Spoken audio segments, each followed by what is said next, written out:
एक फ्रेज है जो हम अक्सर हमारे आसपास लोगों को कहता हुआ सुनते हैं। तेरे मज़े हैं, तू मज़े से जी रहा है। असली स्ट्रगल तो हमारी ज़िंदगी में है। हम परेशान हैं, सारी परेशानियां हमारी ज़िंदगी में है, तेरी लाइफ में मज़े चल रहे हैं। हम भी अक्सर हमारे आसपास के लोगों को अननोइंगली ये बात कह देते हैं, लेकिन हमें ये बात पता नहीं होती है कि सामने वाला क्या फील कर रहा है। किसी के लिए जो मज़े होते हैं वो शायद दूसरे के लिए स्ट्रगल हो सकता है। किसी के लिए जो बहुत ज़्यादा खुशी के पल हो सकते हैं, किसी के लिए जो बहुत चीज़ इम्पॉर्टेंट हो सकती है, वही सेम चीज़ किसी दूसरे के लिए बड़ी ज़्यादा तकलीफ़ देह भी हो सकती है। बड़ी सब्जेक्टिव चीज़ है खुश होना, बड़ा सब्जेक्टिव है दुखी होना। हमें नहीं पता होता है कि सामने वाला क्या फील कर रहा है। हम हर चीज़ को हमारे पॉइंट ऑफ व्यू से देखते हैं, लेकिन सामने वाला कितनी तकलीफ़ में है या सामने वाला कितना खुश है, इस बात का हमको बिल्कुल भी अंदाज़ा लगता ही नहीं है। और ये सब कुछ जो सब्जेक्टिव चीज़ें बनाई गई है, ये सब कुछ सोसाइटी ने बनाई है, इस समाज ने बनाई है। हम चाहे कितना भी कह लें कि हमें समाज से फ़र्क नहीं पड़ता है, हम समाज से अफेक्ट नहीं होते हैं, लेकिन सही बात तो ये है कि हम समाज से अफेक्ट होते हैं। चाहे कितनी ही स्ट्रेंथ में हो, हम समाज से अफेक्ट होते ही होते हैं। ये समाज हमको अफेक्ट करता है क्योंकि हम समाज का एक पार्ट है, हम सोसाइटी का एक पार्ट है। और सोसाइटी हमारी लाइफ में किस तरीके से घुसी हुई है, कितना दखल है सोसाइटी का हमारी लाइफ में, ये एक बड़ी सुंदर सी कहानी के ज़रिए पता चलता है।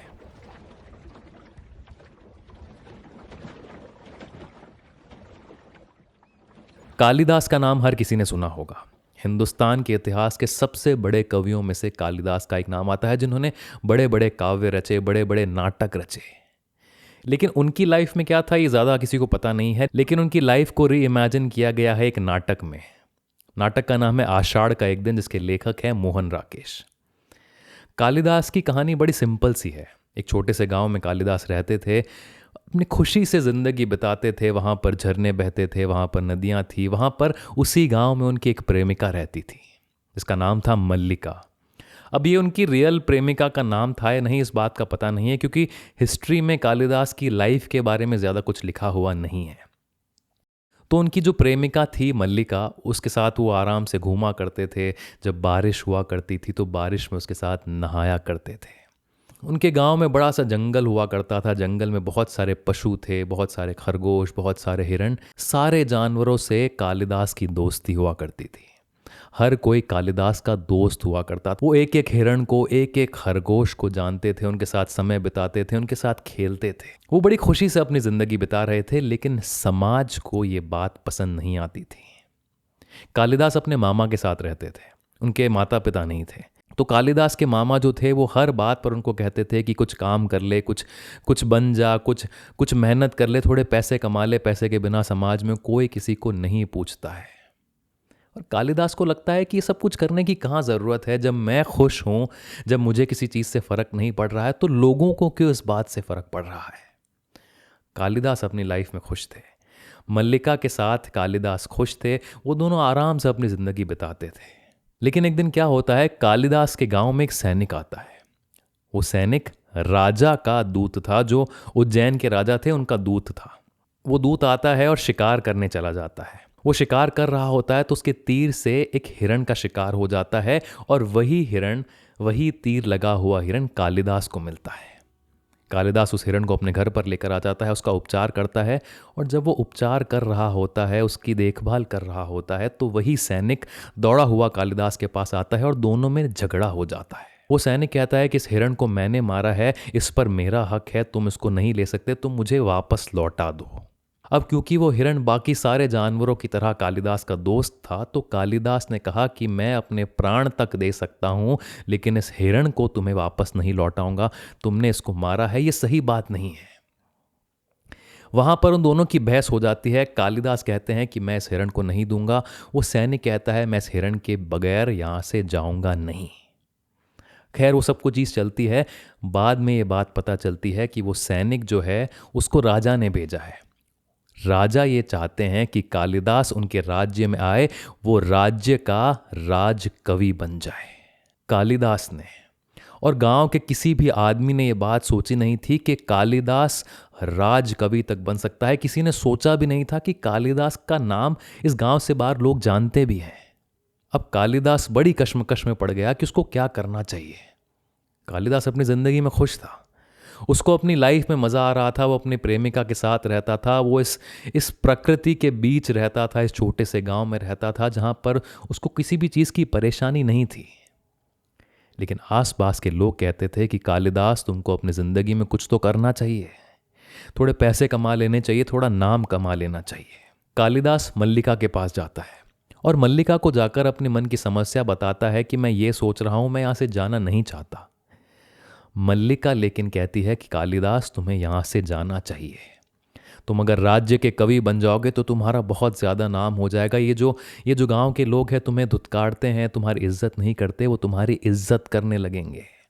तुम्हारा नाम होगा, तुम राजा के कवि होगे, तुम्हारा एक ओहदा होगा, लोग तुम्हें सलाम करेंगे, लोग तुम्हें इज्जत देंगे, समाज तुम्हें इज्जत देगा।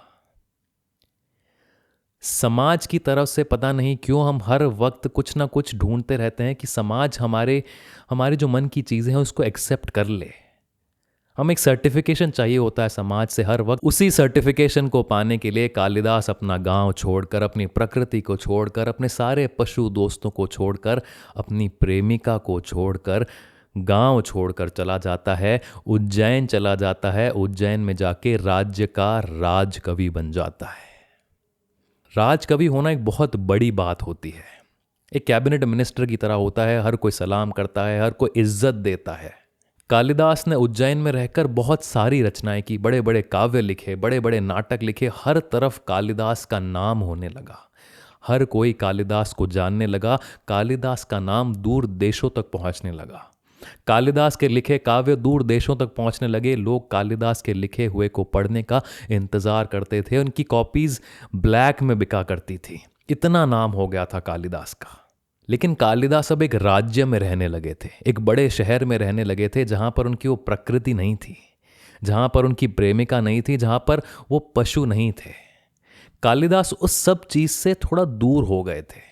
वो लिख रहे थे लेकिन वो दूर हो गए थे, उनके अंदर वो मार्मिक तत्व अब थोड़ा थोड़ा खत्म होने लगा था। कालिदास राजकवि तो थे ही। इसके बाद राजा ने क्या किया, राजा ने कालिदास को एक ऑफर दिया कि कालिदास, तुम राज्य कवि हो, तुम राजा बनना चाहते हो क्या? मेरे पास अभी कश्मीर का राज्य है, तुम अगर चाहते हो तो तुम जाकर कश्मीर के राजा बन सकते हो। अब कालिदास के मन में फिर से वो समस्या शुरू हो गई कि उसको जाने की कहाँ ज़रूरत है। वो खुश तो है यहाँ पर, वो अपने गांव से यहाँ पर आ गया है, अब ठीक है वो यहाँ पर रह लेगा, लेकिन राजा बनने का जो ख्वाब था, राजा बनने का जो मन में ललक थी, जो इज्जत पाने की ललक थी, जो समाज से सर्टिफिकेशन पाने की ललक थी, उस ललक को पूरा करने के लिए कालिदास उस राजा को हाँ कह देता है कि ठीक है, मैं कश्मीर का राजा बनने को तैयार हूँ। राजा कहता है कि मैं कश्मीर का राज्य तो तुमको दे दूंगा, लेकिन उसकी एक शर्त है कि तुम्हें मेरी बेटी से शादी करनी पड़ेगी। तो कालिदास राजा की बेटी प्रियंग मंजूरी से शादी कर लेते हैं और कश्मीर के राजा बन जाते हैं। अब राजा बनने के बाद कालिदास के ऊपर और बहुत सी जिम्मेदारियां आ जाती है। अपनी प्रजा का ध्यान रखना, युद्ध लड़ना, अपना धन कोष बढ़ाना, राज्य का कोष बढ़ाना, इतनी सारी जिम्मेदारियां आ गई थी कालिदास के अंदर। थोड़ा सा भी जो कवि बचा हुआ था वो भी अब मरने लगा था। कालिदास जब राजसभा में बैठते थे तो सारे मंत्री उनको कहते थे कि राजा जी, आज हमको उस राज्य पर हमला करना चाहिए, आज उस पर हमला करना चाहिए। कालिदास परेशान हो जाते थे ये सुनकर।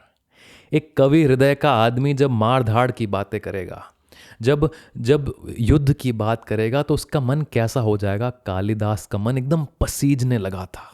राजसभा से जब कालिदास घर पर आते तो उनको घर पर उनकी पत्नी नहीं मिलती, एक रानी मिलती, एक राजा की बेटी मिलती, और वो भी सारी वैसी ही सब कुछ बातें करती कि राज्य में ये हो रहा है, राज्य में ये होना चाहिए, ये सोना, ये झरोके, ये महल। कालिदास उन सब की बातें सुन सुनकर एकदम मन में छोटे होते रहते, अंदर से वो घुटते रहते थे। ये अंदर की घुटन, ये सब परेशानी समाज का सर्टिफिकेशन पाने के लिए कालिदास ने खुद मोल ली थी। कालिदास का मन होता था कि वो कहीं भाग जाए, खुद से भाग जाए, खुद के अंदर से निकले और भाग जाए, और एक दिन कालिदास ऐसा कर लेते हैं। उनकी सारी प्रजा विद्रोह कर लेती है तो कालिदास रात के अंधेरे में छुपते छुपाते हुए वहाँ से कश्मीर से भाग जाते हैं। लोगों में हर तरफ ये बात फैल जाती है कि कालिदास बनारस चले गए हैं, काशी चले गए हैं, लेकिन कालिदास रात के उस अंधेरे में छुपते छुपाते हुए अपने गांव चले जाते हैं। रात के अंधेरे में अपनी प्रेमिका के घर, मल्लिका के घर चले जाते हैं। मल्लिका से इतने सालों बाद उनका सामना होता है। मल्लिका कहती है कि मुझे बड़ा बुरा लगा था जब मैंने ये बात सुनी कि आपने कश्मीर का शासन संभाल लिया है। मुझे बड़ा बुरा लगा था कि आपने किसी और से शादी कर ली है। कालिदास, मुझसे ये बात सहन नहीं हुई, मैं ये सुन नहीं पाई। कालिदास देखते हैं कि मल्लिका के घर में कालिदास के लिखे हुए सारे काव्य पड़े हैं। कालिदास उन काव्यों को देखकर रोने लग जाता है कि मैं सब कुछ छोड़कर आखिर क्यों चला गया। मैं अपनी प्रेमिका को छोड़कर क्यों चला गया, और चला गया तो ऐसी जगह पर जहां पर मैं खुश ही नहीं हूं, तो फिर इन सब चीज़ों का मतलब ही क्या रह जाता है। कालिदास मल्लिका को देखते हैं और कहते हैं कि मैं सब कुछ छोड़ देना चाहता हूँ, मैं सब कुछ फिर से शुरू करना चाहता हूँ, मैं उसी रात पर वापस जाना चाहता हूँ जहाँ पर मैं इस गांव को छोड़कर गया था। मैं तुम्हारे साथ वापस एक नई ज़िंदगी शुरू करना चाहता हूँ। और कालिदास जैसे ही ये बात बोलते हैं तो उन्हें अंदर कमरे में से एक बच्ची की रोने की आवाज़ सुनाई देती है, मल्लिका की बच्ची। कालिदास जैसे ही मल्लिका की बच्ची की रोने की आवाज़ सुनते हैं तो एकदम टूट जाते हैं, क्योंकि अगर कालिदास अपनी ज़िंदगी में आगे बढ़ गए हैं तो मल्लिका भी तो अपनी ज़िंदगी में आगे बढ़ गई है।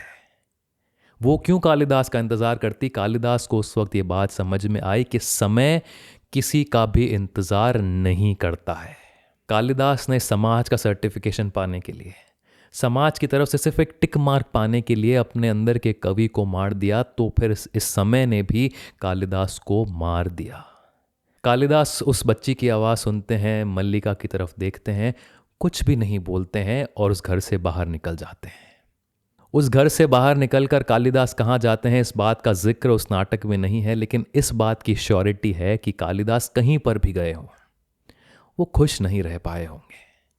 उन्होंने हमेशा वैलिडेशन मांगा था, उन्होंने हमेशा सत्ता चाही थी, उन्होंने हमेशा खुद को तोड़कर दूसरों को खुश करना चाहा था, और इस बात की वजह से वो कभी खुश रह नहीं पाए। कालिदास इस समाज की नज़र में शायद एक बहुत बड़े कवि रहे होंगे, चाहे इस देश के सबसे बड़े कवि रहे होंगे, लेकिन कालिदास खुद की नज़र में एक लूज़र थे। कालिदास कभी बड़े बन ही नहीं पाए, कभी खुश रह ही नहीं पाए। वो हमेशा दूसरों को सेटिस्फाई करते थे, दूसरों से वैलिडेशन चाहते थे, और उस दूसरों से वैलिडेशन पाने के चक्कर में वो अपनी ज़िंदगी कभी जी ही नहीं पाए। मुझे लगता है कि सक्सेसफुल होने का शायद एक ही पैरामीटर होना चाहिए कि जब आदमी मर रहा होता है, जब आदमी अपने डेथ बेड पे होता है, तो वो खुश है या नहीं है। सिर्फ यही एक पैरामीटर होना चाहिए। इसके अलावा बाकी सब जो चीज़ें हैं वो ख़त्म हो जाती है, वो नहीं रहती है साथ में। लेकिन आदमी की खुशी, आदमी कितना खुश है या कितना खुश नहीं है, ये उसके साथ में जाता है। और शायद यही सक्सेस को डिफ़ाइन करना चाहिए कि आदमी कितना खुश है।